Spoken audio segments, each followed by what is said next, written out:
Well, Rudolph the Red-Nosed Reindeer, it's the goal of this particular presentation is to get people to understand that Rudolph is more than just a holiday special that we see once a year around the holidays.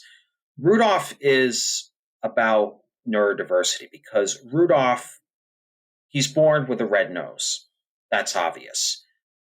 His father, who's one of Santa's reindeer, tries to cover it up with dirt to pretend like he doesn't have a red nose. I wanted to put that in because there are some parents who will try to hide their child's disability.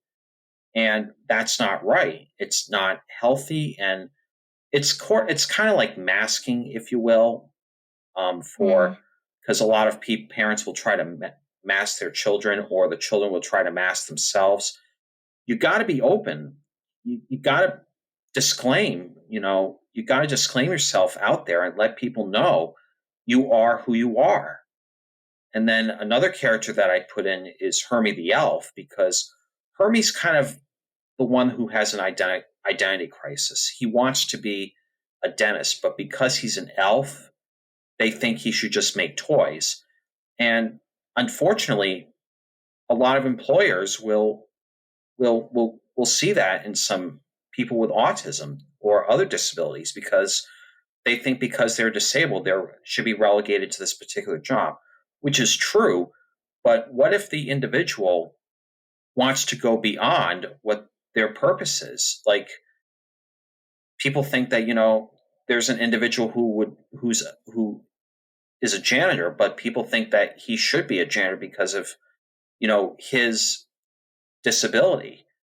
Well, but if the person wants to move up from being a janitor, they should do that. And same thing with Hermie the elf. He wants to be a dentist.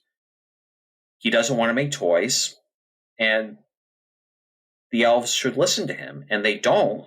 And of course, it's not until the end where he looks into the head elf's mouth and says, "I better set up an appointment for you a week from Tuesday, 4:30 sharp."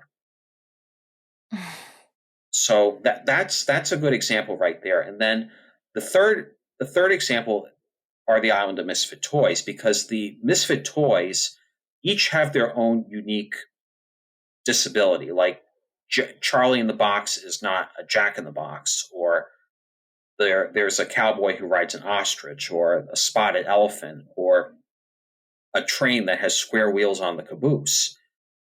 And each of the Misfit Toys does represent like someone with a disability that will not be loved. They will not be accepted for who they are. And it's like the character King Moonracer says. There's a quote that he says, "A toy is never truly happy until it is loved by a child." Same thing with people. I mean, a person is never truly loved until he or she is loved by another person for who they are. And it can happen with not just with employment, but it can also happen within families. If someone wants to pursue a romantic relationship, they would want to be accepted for who they are that way. So it's a clear example of, so Rudolph does represent those kind of traits. And then also Santa Claus. Santa Claus in that special represents he can be kind of ableist, if you will. He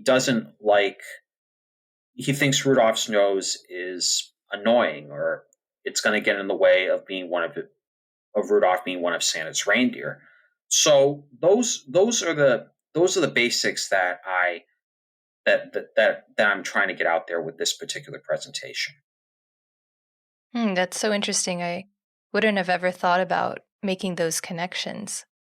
Mm-hmm. How did you get the idea to put this together? It just happened out of nowhere. I mean, because one of my big talents is I'm a gifted public speaker, and I'm trying to and combining my talent of public speaking with my knowledge of these particular cartoons and movies, and it's a good combination. You can take them anywhere, and you can show them. You can put you can present in front of an audience, and you'll get people say, "Oh, I've never noticed this before," or "I've never noticed Rudolph. I've never noticed this particular character is like me, or like my friends, or like my family." So the biggest goal is to try to reach out to an audience and say, you're like Rudolph, you're like Dopey, you're like all these characters, and you can relate to them in so many ways. Yeah, that's great. It's a really good way to just spread awareness, and among children too, because they are actually, the future peers of children with autism now. Absolutely.